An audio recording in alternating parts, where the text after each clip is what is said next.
સુરત મહાનગરપાલિકા દ્વારા આંતરરાષ્ટ્રીય મહિલા દિવસની ઉજવણી કરવામાં આવી હતી। મહિલા સન્માન સમારોહનું આયોજન કરીને વિવિધ ક્ષેત્રે ઉત્તમ કામગીરી કરનાર મહિલાઓનું સન્માન કરવામાં આવ્યું હતું। સમાજ સેવા અને વિવિધ ક્ષેત્રોમાં નોંધપાત્ર યોગદાન આપનાર મહિલાઓને મંચ પર સન્માનિત કરવામાં આવ્યા હતા। મહાનગરપાલિકાના અધિકારીઓ, મહાનુભાવો અને મોટી સંખ્યામાં મહિલાઓ હાજર રહી હતી।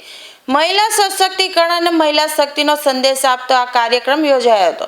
મહિલાઓના પરિશ્રમ અને સમાજમાં તેમની ભૂમિકા પ્રત્યે આભાર વ્યક્ત કરવામાં આવ્યો હતો। નમસ્કાર, મારું નામ સોનલ સંજય દેસાઈ, સાંસ્કૃતિક સમિતિ ચેરમેન અને વોર્ડ છના કોર્પોરેટર। મેડમ, આજે કઈ પ્રકારનો કાર્યક્રમ કરવામાં આવ્યો? આંતરરાષ્ટ્રીય મહિલા દિવસની ઉજવણી આપણે દર વર્ષે ઉજવીએ છીએ। માનનીય શ્રી નરેન્દ્રભાઈ મોદીજી મહિલાઓને ખૂબ મહત્વ આપે છે। એમના મહિલાઓએ કરેલી પોતાની સિદ્ધિ જેના સન્માન માટેનો આજનો દિવસ છે।